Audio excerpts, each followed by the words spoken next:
Humoriste comédien particulièrement connu pour ses imitations de personnalités politiques, Thierry Leluron a aussi fait quelques pas dans l'univers de la chanson et s'est illustré à plusieurs reprises en tant qu'animateur d'émissions radio ou encore de télévision.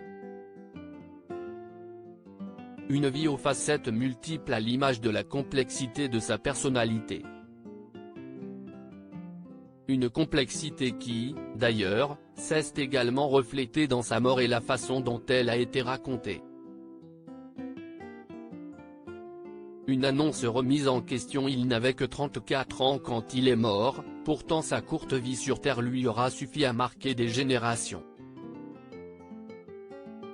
Thierry Leluron est, officiellement, mort d'un cancer des voies respiratoires le 13 novembre 1986 au matin, quelques heures après avoir été admis dans une clinique de Boulogne-Billancourt.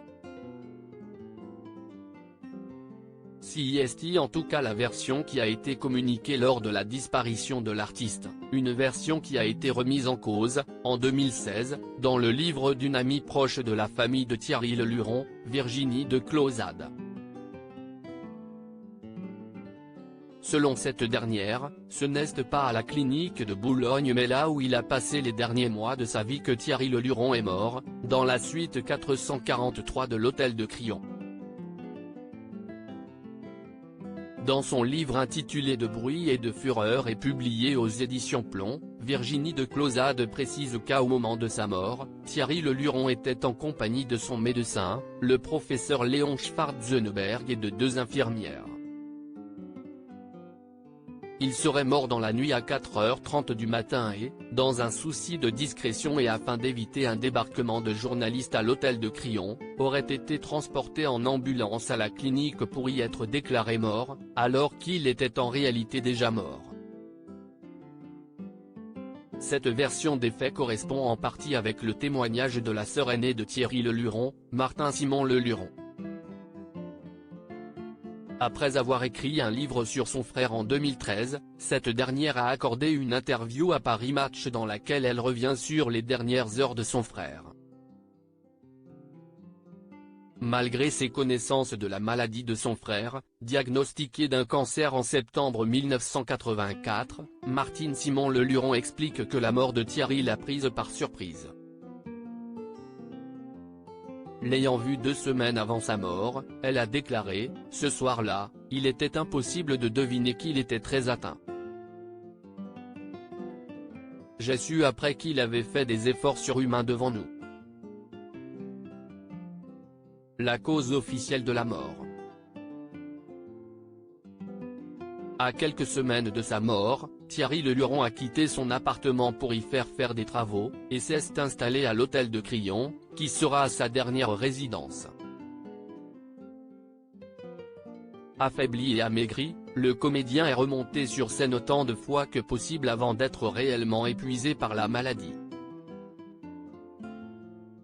Malgré les indications des médecins, il refuse de suivre une chimiothérapie trop brutale afin de continuer à vivre normalement, à travailler, explique sa sœur à Paris Match.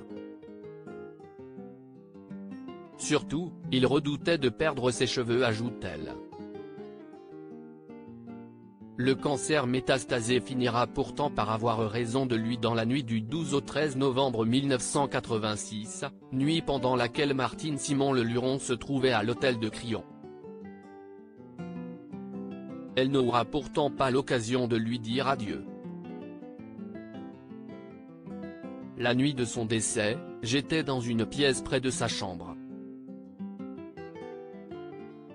Il ne voulait pas que je le voie, je l'ai entendu dire « non, non ».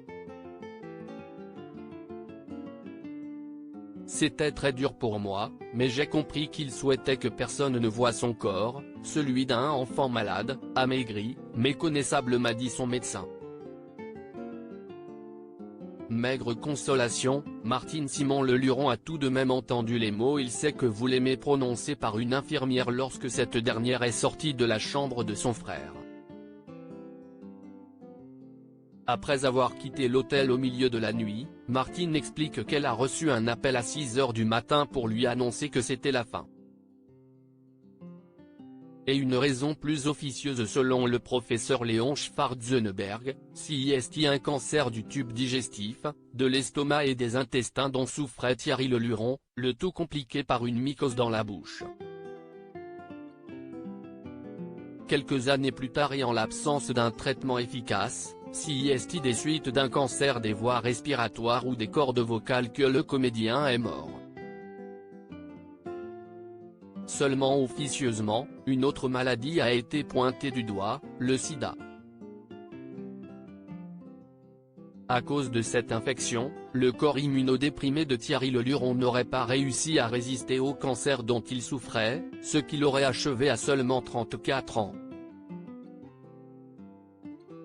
Dans son livre La vie est si courte, après tout, publié aux éditions J. Célatet, Martine Simon Leluron confirme. Son médecin nous a avertis du cancer de Thierry qui s'est généralisé. Je pense aujourd'hui que le sida en est peut-être la cause.